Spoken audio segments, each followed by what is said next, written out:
Hey, everybody, and welcome back to the Lead with Love podcast with Dr. Q, where we talk about love, leadership, and real life lessons that actually matter. Now, remember, if you're here today, you're exactly where you are supposed to be. It is not by accident. So, y'all ready? Let's jump in. So, I hope and I pray. As you can see, I am still filling my cup on this good country porch. And before we get into today's episode, I just hope that you rested.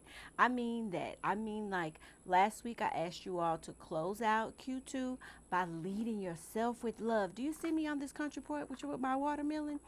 I wanted you to block out your vacation. I wanted you to do what fills you back up. So I hope that you did, because you can see I did.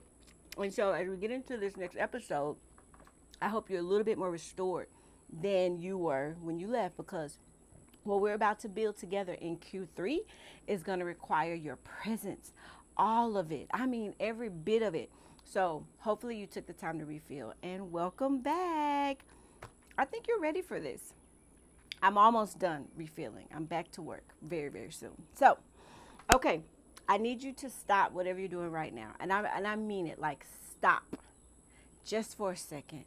Like actually stop, because what I'm about to share with you completely changed how I think about listening. And I've been talking about listening for years. I've been trying and working on being a better listener. But here's the thing, y'all. I used to think that listening was just a soft skill, like the kind of thing that sounds very, very nice on a leadership development brochure, but be a good listener, right? Yeah. But you can even put it on a poster if you want. But I didn't truly, really understand, scientifically understand what actually happens in the brain when a leader truly listens to another person, when a mom listens to their child, when a spouse listens to their spouse. And when I found out, I was like, oh, okay. No wonder the leader who listens builds cultures that last. No wonder the one that listens, they don't lose their best people and can't figure out why. Because this is not just emotional. This is biological. And once you understand what it actually is happening inside the brain when someone genuinely feels heard, you will never, ever, ever approach a conversation the same way again. At least I did it. Now, I'm still a work in progress. But so in this episode, we're going to go deeper into the T in just care. Take time to listen, with something that we haven't actually talked about yet this season: the neuroscience of listening. What happens in the brain when you truly, truly listen? What happens when you don't listen? And why, in this age of AI, this one distinctly human skill is becoming probably the most valuable leadership asset that you can have. So by the end of the episode, you're going to understand listening not just as a leadership practice, but as a biological act of love. Y'all ready? Let's go. As I rock in my rocking chair, this is my favorite thing to do, y'all. All right, here we go. So, what actually happens in the brain when someone feels heard? Listen to me very carefully. Listen, get it? No pun. Pun intended. Okay, here is where I think it's super fascinating. And I promise I'm going to keep this accessible, because I'm a leadership person, not a neuroscientist, okay? I do not know neuroscience, but the science is too good not to share it with you all. So, when a leader listens attentively, like genuinely, fully, presently listens, it triggers a positive feedback loop in the brain of the person that's being heard. Specifically, it releases a drug called oxytocin. I know y'all have heard that before. You've probably heard oxytocin as like that bonding hormone, the one that is released when a mother holds her newborn or when people experience deep connection and trust. Well, here's the research on what what this is what oxytocin is, and this is what the research confirms. The act of being heard by someone who genuinely cares releases oxytocin in the listener's brain. And that neurochemical shift does something very remarkable. What does it do? It literally reduces the boundary between self and the other person. And it makes people more open, more collaborative, more willing to take risk and to share ideas. And here's the part that stopped me cold in my tracks. Research shows that when someone feels heard, their stress hormones, cortisol, measurably drop. And when they feel ignored, stress rises up. So the act of listening or not listening is not just an interpersonal experience, it's a psychological one. Your team members, your family members, your spouses, your whoever you're in relationship with or leading are walking around with elevated or reduced stress levels depending on whether or not you have genuinely heard them and listened to them. And that's not soft, y'all. That's science. That's science. So, but wait. It gets even more interesting. So I learned that neuroscientists found that the leaders listening behaviors are literally contagious at a neurological level. When leaders demonstrate active listening, they activate what is called mirror neuron systems in their teams, right? So, creating what researchers call emotional synchronization. The brains of the team members actually begin to fire in similar patterns to their leader's brain. It's kind of like being an excellent example, right? There's science behind that as well. Think about that. Your listening or not listening is neurologically contagious. So you are setting the listening temperature of your entire organization, whether you know it or not, because you are the example, y'all. So this is both take time to listen and being an excellent example. Here's the thing. That means that the culture of listening or the culture of distraction and dismissal starts with you. Every time you put the phone down and make eye contact, every time you are doing more than you're doing more than just being polite when you do that. You are literally changing the neurological environment of your organization. Y'all, that is heavy. And every single time you have listened to people scrolling on your phone or mentally composing your response before someone even finishes talking, you're doing the exact same thing, but in the other direction. Yep. In the other direction. Either way it goes, people are going to mirror you as their leader. So which way do you want them to go? And what this means for a leader, especially in this age of AI. Well, let's spend a little minute here because this is something that I am thinking about a lot. And I think that all of us need to start really, really taking some time to think here. We are living in a moment when AI can do more and more of what used to require human presence. It doesn't anymore. It can analyze data, draft communications, summarize meetings, generate feedback. And in 2026, according to Harvard Business Review, the number one use of AI in the workplace is therapy and emotional support. Did y'all hear that? Therapy and emotional support. People are going to AI chatbots, not just for tasks, but for actual conversation. I have a friend that ChatGPT is her therapist. For someone to talk to, and that number doubled from the year before. Y'all, that is crazy. And you know what that tells me? It tells me that people are lonely. It tells me that people are not getting genuinely listened to. They're not getting the listening that they need from the humans in their lives, including the leaders that they work for. And so they're turning to the machine. to fill in the gap. And that is so sad. That breaks my heart. Here's what AI can do. It can simulate patience. It can reflect words back to you. It can be available at 2 a.m.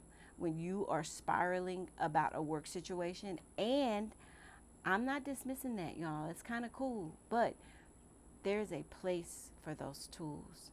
But here is what AI absolutely cannot do. It cannot release oxytocin in your system, in your nervous system. It cannot create genuine emotional synchronization.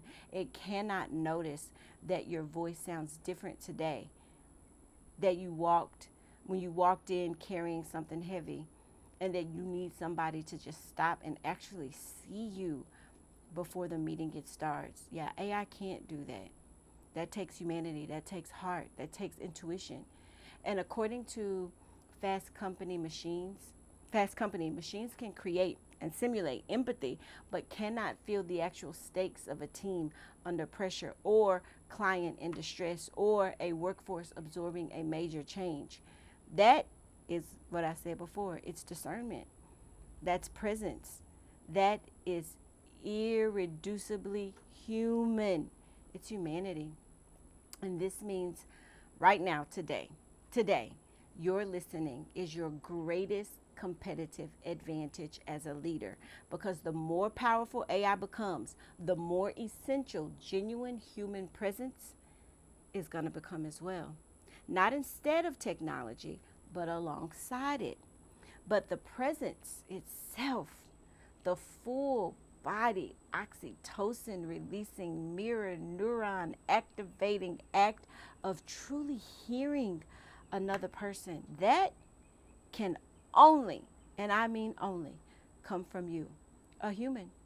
Simon Sinek says in Leaders Lead Last, my favorite book, great leaders are not the ones who are the smartest. They are the ones who make the people around them feel the safest. And nothing, I mean nothing, creates safety faster than being genuinely heard by the person in charge. I just want that to soak in for y'all. Leaders, our people need us. They need you. They need you. And here is where I have to be very real and honest with you for just a second. I mean, I always am, but because all of this neuroscience is fascinating, but it only matters if it changes something about how you actually show up. How are you showing up? And the research also tells us this: the brain has a natural bias towards efficiency and prediction.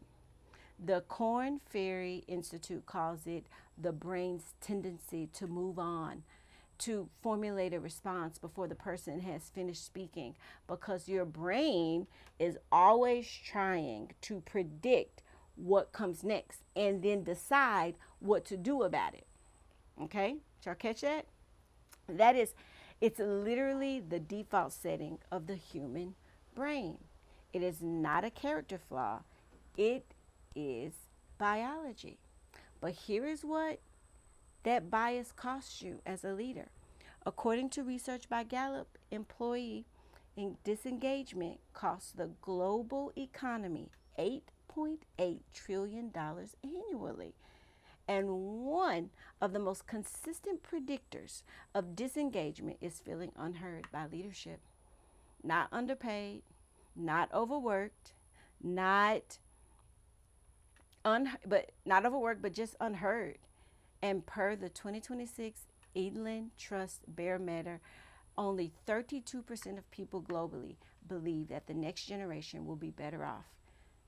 And trust in leadership is now at historic lows. Does that make sense? People are hungry, y'all, for leaders who actually listen to them. Your people are hungry for it.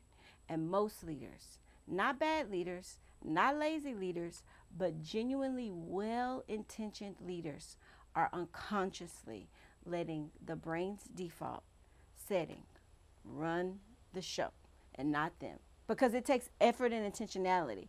We have listening, processing, waiting for their turn, solving before the person has finished sharing. It's just your brain, but you have to stop it and be intentional. And here's what's real. I had to learn this the hard way. Years ago, I learned this in a classroom with a student named Brandy. I remember I've told y'all about Brandy Brayton. Before science could explain why it worked, I chose to stop managing her behavior and just start listening to her story. And that is what shifted our relationship. What the science now confirms is that when she felt genuinely heard for the very first time, something in her nervous system changed and something in mine changed too. And the relationship that looked completely impossible, because I thought that I was going to get arrested because of her, became one of the most important ones in my career. That is the neuroscience of listening in real life. Who do you all need to listen to? Take a minute and think about that. And so here's what I hope that you walk away with today. Listening is not soft. Listening is science. And in a world where artificial intelligence can do more and more, but cannot release oxytocin, it cannot create emotional synchronization, it cannot truly feel the weight in the room, your capacity to genuinely hear another human being is not just a leadership skill. No, it is your superpower. And this week, I want you all to pick one conversation, just one, where you go in with the specific intention of activating what you now know is happening in the other person's brain when they feel heard. Put your phone down. Put your eyes up. Don't respond. Don't form your response before they finish. Let the silence breathe after they speak. And then notice, really, really notice what shifts in that moment. Because when you lead with listening, you are not just being a better communicator. You are literally changing the neurological experience of the person that you serve. You are releasing trust. You are building safety. You are doing with your full presence and attention what no algorithm can replicate. A great leader is a good listener. And now you know why. Neurologically, all the way down to the biology of it. Okay? So, thank you all. I really, really, really, really hope that you're finishing out your rest and that you're ready to get back to the work of serving humans. So, thank you for joining me on the Lead with Love podcast. If today's message or episode spoke to you, please, please, please share it with a leader who thinks listening is just a soft skill. Because after this, they will never, ever see it that way again. And I hope you don't either. Don't forget to subscribe so that you don't miss episode 28 next week. Listen to build, learn, and connect. And remember, leading with love isn't a one-time decision. It is a daily choice. So until next time, be well and lead with love. Y'all, I'm really enjoying this porch. I could do this all day. Just filling my cup. Bye.